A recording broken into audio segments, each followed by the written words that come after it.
Coba deh bayangin Jawa di abad ke-17, sebuah masa di mana kerajaan-kerajaan kuno yang super mega harus berhadapan sama kekuatan baru yang datang dari seberang lautan.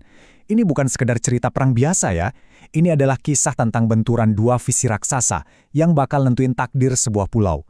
Yuk kita selami bareng kisah pengepungan besar Mataram. Jadi saat itu, Jawa itu negeri yang subur makmur, kelihatannya damai. Tapi ketenangan itu ternyata nggak bertahan lama. Di pesisir, sebuah kongsi dagang dari Belanda, namanya VOC, mulai membangun benteng di kota yang mereka namai Batavia. Dan mereka ini bukan sekedar pedagang, mereka adalah ancaman nyata yang datang buat menguasai, menancapkan pengaruh, dan mengubah semuanya. Nah, di panggung sejarah inilah dua raksasa siap beradu. Visi mereka buat masa depan Jawa itu beda banget, 180 derajat. Di satu sisi ada kekuatan agraris raksasa dari pedalaman. Dan di sisi lain ada, bisa dibilang, korporasi multinasional pertama di dunia dengan kekuatan militer yang bikin ngeri. Oke, biar kebayang kita lihat bedanya, Mataram itu raksasa darat. Kekuatannya di pertanian, di tanah, dengan visi besar menyatukan seluruh Jawa di bawah satu komando sultan. Sementara itu, VOC adalah imperium laut. Kekuatan mereka ada di kapal-kapal dan meriam-meriam canggih dengan satu tujuan utama, monopoli perdagangan rempah-rempah. Dua dunia yang benar-benar berbeda dalam satu pulau yang sama. Sekarang, yuk kita kenalan sama tokoh utamanya. Dari jantung kekuasaan Mataram, muncullah seorang pemimpin yang luar biasa ambisius, yang berani nantang VOC secara langsung. Namanya Sultan Agung, dan dia ini bukan sekedar raja biasa loh. Buat rakyatnya, dia itu paket lengkap. Dia pemimpin spiritual, ahli strategi militer yang jenius, dan yang paling penting, dia adalah simbol hidup dari martabat dan kedaulatan orang Jawa. Dan inilah yang jadi bahan bakarnya. Visinya jelas banget, dan nggak bisa ditawar-tawar. Sultan Agung percaya kalau tanah Jawa itu ya harus diperintah oleh orang Jawa. Titik. Kehadiran VOC di Batavia itu bukan cuma gangguan, tapi sebuah tamparan keras bagi visinya untuk menyatukan seluruh pulau di bawah Panji Mataram. Maka, pada tahun 1628, Sultan Agung mengambil sebuah keputusan yang monumental. Sebuah pertaruhan besar yang bisa mengubah segalanya. Dia nggak mau nunggu lagi. Dia kerahkan seluruh kekuatan Mataram untuk menyerang langsung ke jantung pertahanan VOC, Benteng Batavia. Disinilah babak utamanya dimulai. Coba bayangin, ini bukan pertempuran kecil di perbatasan. Ini adalah upaya untuk mencabut kekuatan asing sampai ke akarnya. Ini adalah pertarungan antara gelombang semangat manusia melawan benteng besi, antara tekad melawan teknologi. Skalanya luar biasa. Kita nggak lagi bicara ratusan atau ribuan. Ini puluhan ribu prajurit Mataram yang jalan kaki ratusan kilometer, menembus hutan dan gunung. Dengan bersenjataan tradisional, tapi semangat yang membara, mereka semua bergerak menuju satu tujuan, merebut Batavia. Tapi, tantangan yang mereka hadapi itu berat banget. Batavia bukan kota biasa.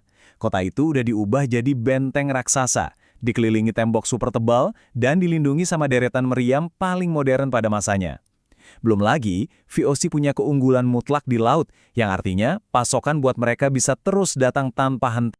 Jadi, serangan ini terjadi dalam dua gelombang besar.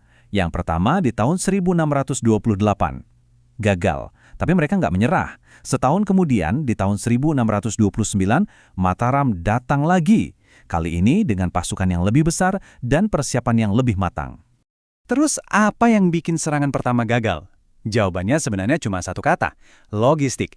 Pasukan Mataram memang berhasil ngepung Batavia, tapi mereka mulai kelaparan. Jarak yang jauh banget bikin pasukan makanan jadi masalah besar. Nah, VOC tahu persis soal ini. Mereka melakukan serangan balasan yang cerdik banget. Bukan menyerang prajuritnya, tapi membakar lumbung-lumbung padi di sekitar Batavia. Tanpa makanan, pasukan sebesar apapun pasti akan goyah. Kekalahan ini mungkin bisa bikin pemimpin lain patah semangat, tapi tidak dengan Sultan Agung. Kegagalan itu justru makin membakar tekadnya. Dia nggak melihatnya sebagai akhir, tapi sebagai sebuah pelajaran berharga. Dia langsung perintahkan persiapan untuk serangan kedua, dan kali ini dengan perencanaan logistik yang jauh lebih matang. Serangan kedua ini, wah, nyaris banget berhasil. Taktik Mataram yang membendung sungai sampai bikin wabah penyakit di dalam Batavia, itu sukses bikin VOC kelimpungan. Mereka ada di ambang kehancuran. Tapi, musuh yang sama datang lagi menghantui. Jarak. Logistik sekali lagi jadi kelemahan fatal mereka.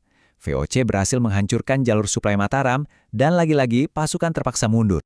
Oke, jadi kalau dilihat dari sisi militer, dua serangan itu gagal.